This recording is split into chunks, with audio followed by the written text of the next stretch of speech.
nama saya Dewi Wahyu Lestari. Saya Femidina Vitasari. Saya Lailia Revatu Jana. Saya Muhammad Amar Kadafi. Saya Labi Badandagiri. Kami mahasiswa UINHAS Jember, Prodi Manajemen Pendidikan Islam kelas C5, kelompok 4 Filsafat Umum. Di sini kami akan menjelaskan tentang untuk materi yang pertama, yaitu Renaissance dan Aufklärung, akan disampaikan oleh teman saya. Baik, saya akan menjelaskan poin yang pertama, yaitu Renaissance dan Aufklärung. Renaissance ialah karya filsafat pada abad ini sering dikatakan dengan filsafat Renaissance. Secara historis, Renaissance adalah suatu gerakan yang meliputi suatu zaman ketika orang yang merasa telah dilahirkan kembali dalam keadaban. Ciri utama filsafat pada Renaissance adalah rasionalisme, yang menetapkan bahwa kebenaran berpusat dari akal, tetapi setiap akal bergantung pada subjek yang menggunakannya. Oleh karena itu, seorang filosof rasionalis menekankan bahwa berpikir sebagai wujud keberadaan diri. Jika seorang berpikir, berarti ia ada. Yang kedua ialah Aufklärung. Aufklärung adalah kata Jerman yang berpadanan dengan kata Inggris Enlightenment, yang berarti pencerahan dan penerangan.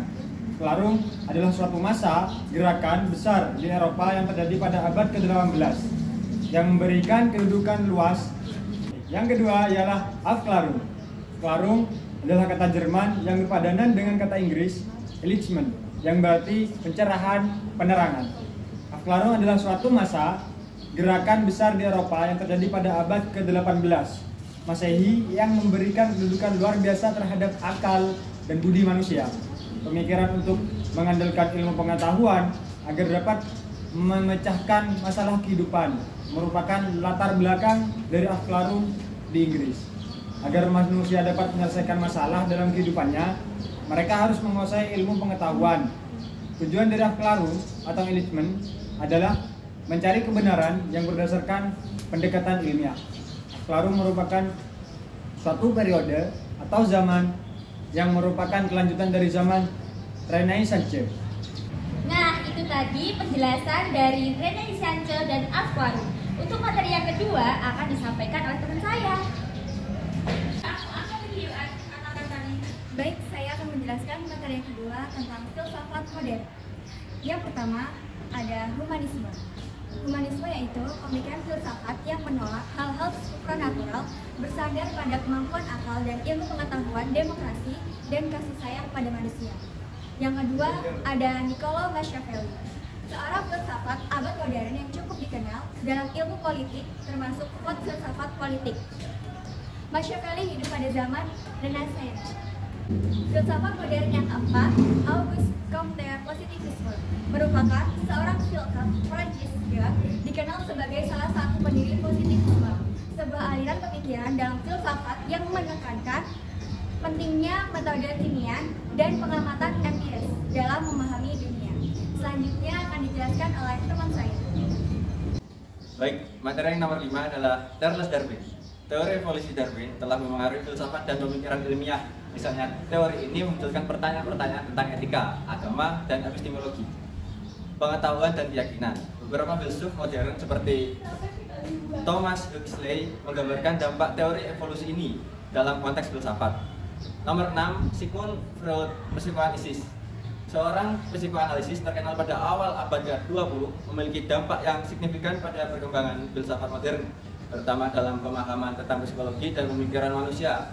Freud memainkan peran penting dalam membuka jalan bagi filsuf untuk mengeksplorasi aspek-aspek psikologis yang mendalam dari manusia dalam konteks filsafat modern.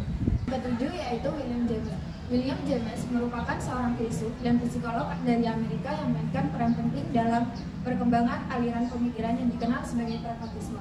Filsafat modern menurut William James sangat terkait dengan pragmatisme yang menekankan pengalaman, konsekuensi praktis, pluralisme, dan peran individu dalam pembentukan keyakinan dan tindakan.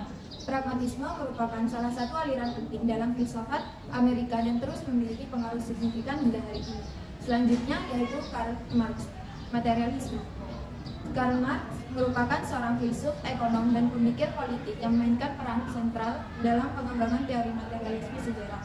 Filsafat modern menurut Karl Marx adalah materialisme historis yang menekankan peran materi, ekonomi, dan konflik kelas dalam pembentukan masyarakat dan sejarah. Pandangannya telah mempengaruhi banyak teori sosial, ekonomi, dan politik, serta pergerakan sosial di seluruh dunia. Nah, itu tadi penjelasan dari poin 2, yaitu filsafat modern. Untuk materi yang ketiga tentang postmodernisme akan disampaikan oleh saya sendiri. Michel Foucault, seperti yang kita tahu, adalah salah satu seorang ahli analisis wacana yang mempengaruhi beberapa ahli analisis wacana kritis seperti Hume A. Van Dijk, Norman Frederick, dan Ruth Wodak. Para postmodernis tersebut berpendapat bahwa tradisi modernitas era pencerahan sedang berada dalam krisis karena munculnya masalah seperti keterasingan dan eksploitasi dalam tradisi modernitas. Ketika Habermas mencoba untuk membela modernitas sebagai proyek yang belum selesai, seharusnya kita tidak meninggalkannya, melainkan mendorong orang-orang yang mendukung postmodernitas untuk bereaksi. Sejak saat itu, titik berat postmodernitas sebagai aspek postmodernisme yang lebih penting terus mengalami pembahasan di berbagai literatur. Nah, itu tadi penjelasan dari kelompok kami 3 materi. Yang pertama yaitu Renaissance dan Aflarung, yang kedua filsafat modern, dan yang terakhir postmodernisme. Mungkin itu saja yang bisa kami sampaikan. Kurang lebihnya mohon maaf. Wassalamualaikum warahmatullahi wabarakatuh.